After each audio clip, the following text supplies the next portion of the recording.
Hola, mi nombre es el Dr. Luis Pampa, soy médico infectólogo del Instituto Nacional de Salud. La ficha epidemiológica está basada en la Directiva Sanitaria 135/2011 del Ministerio de Salud del Perú. Y como sabrán, tiene que ver con la vigilancia de casos de COVID-19. Todos los datos que recaba la ficha epidemiológica son importantes para esta investigación, así que tienes que llenarla cuidadosamente con toda la información disponible. En la primera parte, incluye los datos generales de la notificación. Es importante llenar esta información porque nos va a permitir identificar frente a qué caso estamos. Si es un caso probable, sospechoso y a qué establecimiento de salud pertenece. En el siguiente punto vamos a tener la primera parte de los datos del paciente, básicamente los datos de filiación. En este componente vamos a identificar por nombre y apellido, edad, sexo y DNI a nuestro paciente objetivo de estudio. Es muy importante colocar toda la información pertinente en el segundo componente porque nos va a permitir comunicarnos a posterior con el participante si es que tenemos alguna información más para recabar.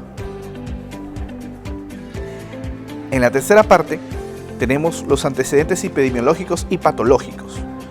En esta parte colocamos la sintomatología del paciente, los signos que presenta el paciente y qué factores de riesgo puede presentar este. También es muy importante que llene la información, sobre todo la fecha de inicio de síntomas.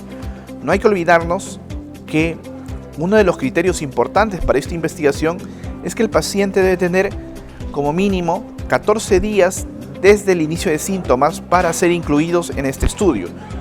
Si el paciente tuviera el inicio de síntomas hace más de 14 días, debe ser rechazado de esta investigación y no debe ingresar. Otro punto importante en el tercer componente son los datos de vacunación. Como sabemos, en el contexto epidemiológico actual, es muy importante ver si la persona que está ingresando a nuestra investigación tiene sus dosis completas o tiene alguna dosis que le faltan de vacuna contra SARS-CoV-2.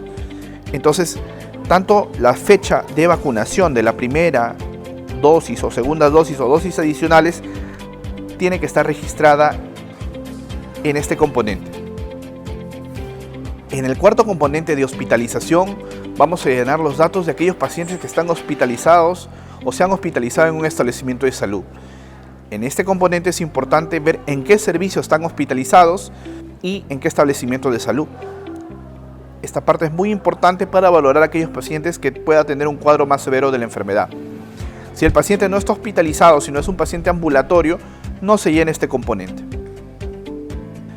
En el quinto componente tenemos los datos de egreso del paciente. Esto al referirnos de pacientes hospitalizados o pacientes que se hayan podido complicar durante su estancia hospitalaria, en los cuales habría que detallar cuál es su condición de egreso.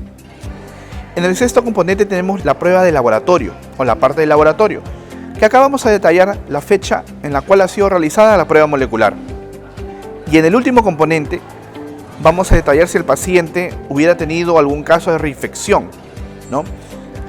Es importante recordar que una definición operacional de reinfección es cuando el paciente ha tenido en un tiempo mayor o igual entre los 3 últimos meses otra infección de COVID-19. En el caso de nuestro paciente de la investigación haya tenido una infección previa, se detalla en este componente y se pone con qué criterio diagnóstico se realizó la primera infección y con qué prueba molecular o prueba antigénica, o se detalla más información con respecto al inicio de síntomas del paciente. Y en el último componente se pone el sello de la persona que ha realizado esta ficha epidemiológica, que como sabemos es importante para retroalimentar alguna información que no se pueda entender de la misma. Gracias por tu participación.